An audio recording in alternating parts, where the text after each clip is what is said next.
Welcome back to another day in Brussels. In our last video, we shared with you some of the main sites. In this video, we're going to go off the beaten path a little bit and show you some things that we've heard about that are a little bit more quirky. The body decomposes, it lets off gases until... Just a quirkier side of Brussels. Our starting point for today is not necessarily a secret, but it's a beautiful view over Brussels at Mont. This is a great place to start our journey. While you're at the park, before you leave, don't forget to take a look at the bells that are behind me with the clock. Each of the hours on the clock has its own separate figurine that would come out when the music played. Now the clock isn't right, so even though they're working on restoring it, I'm not hopeful that we're going to hear the bells ring because it's not 5 to 8 a.m. or 8 p.m. It's not even close to the time that it actually is. This is also a good time to note that we have a little reveal we're going to do at the end of this video, so make sure you stay tuned all the way to the end so you don't miss it.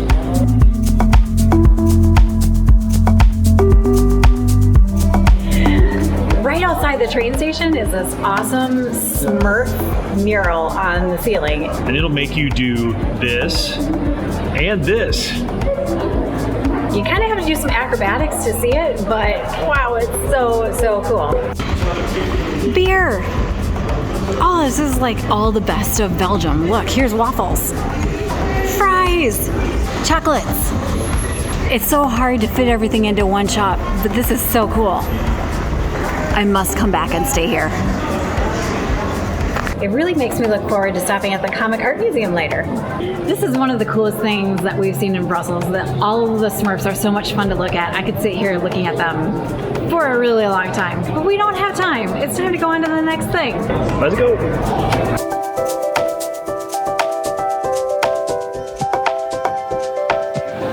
Just a short walk down the road is one of the oldest shopping galleries in all of Europe. It dates back to 1847 and is named, it's Galerie Bortier, and it's not in as good of shape as the one that we went into yesterday, but I'm expecting something a little bit more atmospheric.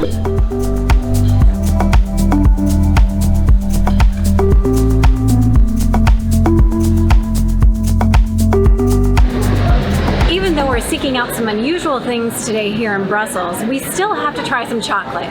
The shop that you see behind me is one that you're not going to find in the guidebooks. Although they do have locations worldwide, there aren't any in the US, and it's not one of the major brands. This chocolate store is known for working directly with farmers in the country where the cocoa beans are grown, and they have access to some very rare cocoa beans. They are very well regarded by locals here in Brussels, and I am super excited to try out their chocolates. I forgot to mention, it's the building with all the hats on it, which is also kind of quirky.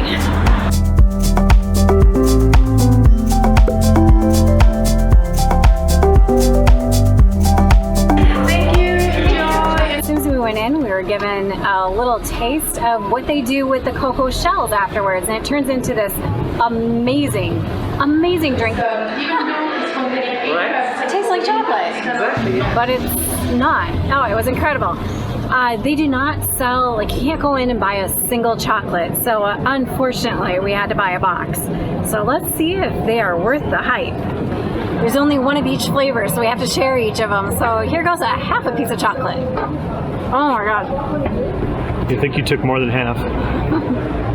That's delicious. It's very smooth dark chocolate. Not overly sweet, not overly bitter. They managed to strike the exact right balance for dark chocolate. That's delicious. I kind of wish we bought a bigger box. Even though this place is known for, well, its colorful hats and chocolates, their macaroons came highly recommended as well. This is pistachio. Only eat half, only eat half. I only ate a third. This might be the best macaroon I've had. The center is really soft and really creamy, and I can tell from Heather's expression on her face that if I don't give this to her quick, we're gonna have a situation.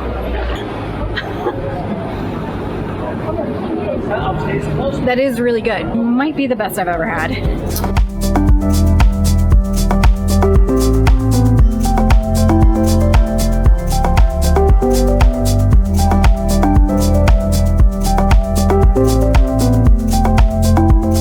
For today's Quirky Brussels tour, we knew that we wanted to go to a museum that was not quite fine arts. And so we've chosen for our museum today a comic art museum. I'm super interested to learn more about Belgium's connection to comics, and I'm also hoping there's something about the Smurfs here. Tintin is really famous and many others, so let's go check it out.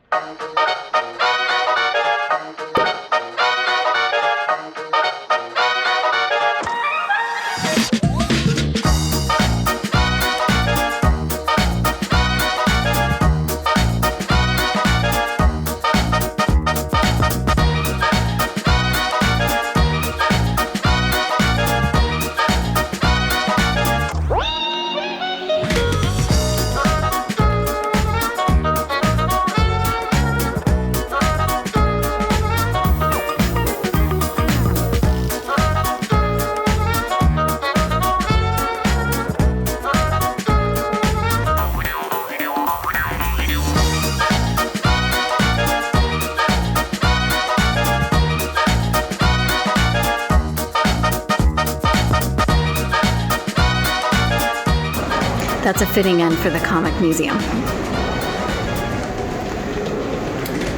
That was really neat. I'm glad they had Smurfs. We got to find out a lot more history about them. Funny thing, the first time that we came to the Netherlands, we had no idea that the Smurfs were created by a Belgian and that they were so important to the sort of Benelux region. And there was this parade taking place and Smurfs went by and we were like, why are there Smurfs in the parade? So it's kind of neat to have that come full circle and see them here in the Comic Art Museum. They had a lot of different displays about current relevant Belgian illustrators and non-Belgian illustrators. They covered sort of the history of comics. It was really interesting. It was really interesting, and if you have time, there is a library that you can actually go into and just read comics to your heart's content. Sadly, Bill pulled me out of there because we have other things we need to do, so let's go to our next stop.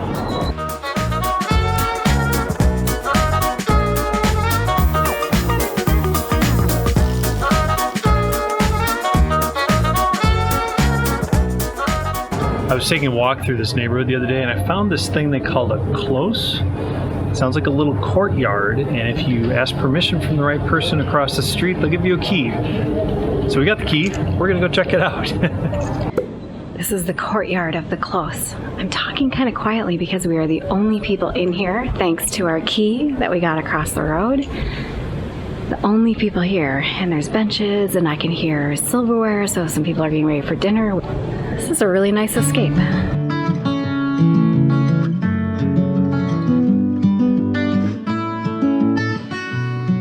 The guy at the information desk called it a fake river, but there's actually water in it. So I don't know if it rained recently or maybe if it just doesn't go anywhere, but there's definitely water down there.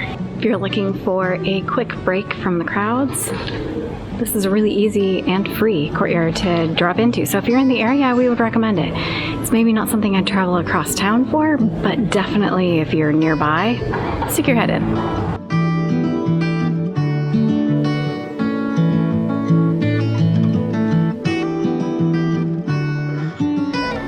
If you've been following us for any length of time, you might have noticed that I love to stop and pet the dogs.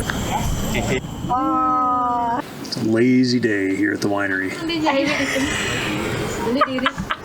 And in our last video, you might have noticed a very famous, tinier than expected statue. There is not only the peeing boy in Brussels, but there's also a peeing dog. So I gotta go pet it, I guess.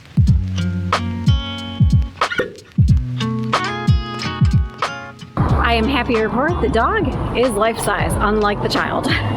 Another perk to visiting the peeing dog is that there are far fewer people here than the peeing boy. Did you know that the peeing boy of Brussels theoretically has a sister? That's right, there's a girl statue too, happily taking pee on the streets of Brussels. The boy gets all the press, but the girl's a pretty funny statue too. Make sure you check out the main square because you never know what you're going to find here. There's some kind of goofy game going on here. We thought it was soccer initially. We don't know what it is. Everyone has a mitt. There's some little ball they're chasing around. And the yellow team's kicking butt.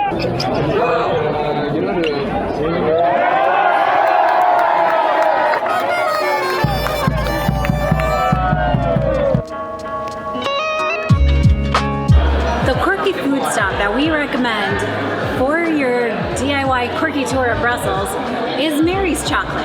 Now, Mary's Chocolate is the first female chocolatier in Brussels and also the provider of chocolates to the royal family. If it's good enough for them, we have to give it a try. Mary's Chocolate also makes some special chocolate.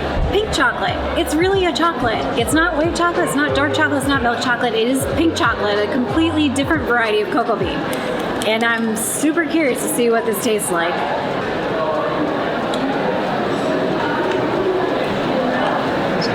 I would say that the pink chocolate tastes just slightly of berries and a cross between white chocolate and milk chocolate.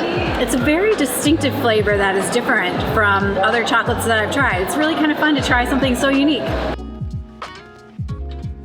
For our next stop on Quirky Brussels Tour, we are somewhere that has really unique characteristics and is probably something you didn't expect to see in a Quirky Brussels video, but that helps make it quirky.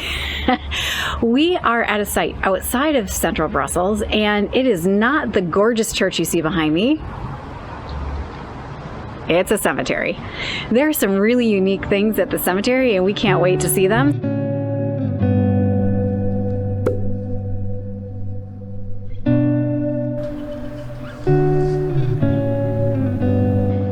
These things on the ground are a hint to where we're going next, and it's one of the most unique features about this particular cemetery. One of the reasons why we're here. Can you guess what it is?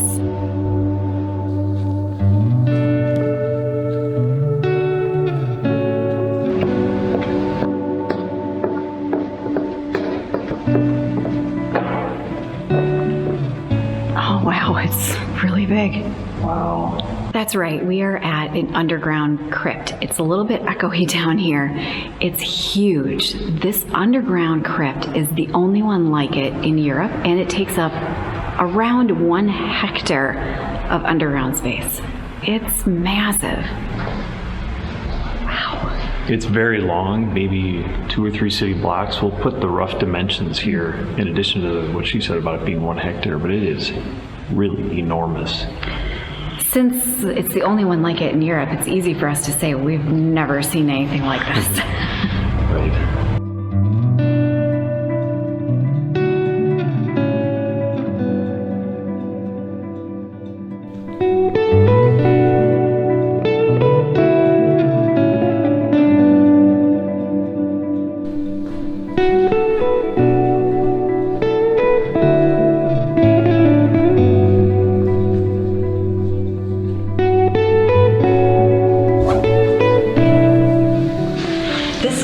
Dates back to the late 1800s, and at the time people were being buried in wooden caskets, which kind of caused a bit of a smell since this was underground and no fresh air got in here. So they changed to burying people in metal caskets, which honestly caused more problems because the metal caskets were completely airproof, and as a body decomposes it lets off gases until boom, yeah, the bodies would explode, the caskets would explode, sometimes it would destroy the exteriors of the crypts and they'd have to be rebuilt. So honestly, it caused a bigger mess. So what do? You have a smell or you have a mess. Well, I think they fixed it by putting air holes into the caskets, no more exploding bodies. But unfortunately, by the time they figured that out, the crypts were starting to fall into disarray. For around 30 years, these crypts were just here below ground.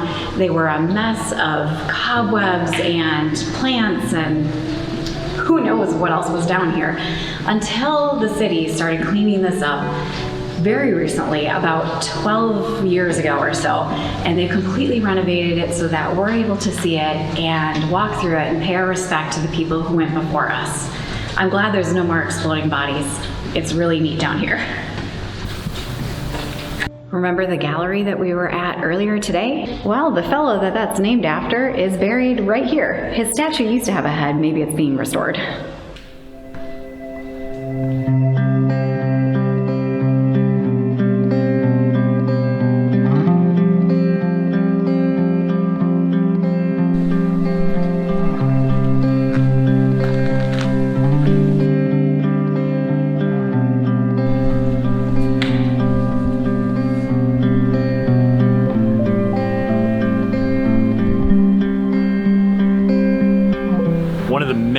Amazing features of this place is that there's an original bronze cast statue of the Thinker by Rodin.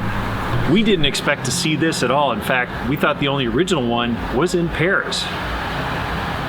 Some of the statues on these graves are so evocative, so emotional. Makes me kind of sad. Which is not really the feeling we were going for, but that's what it is.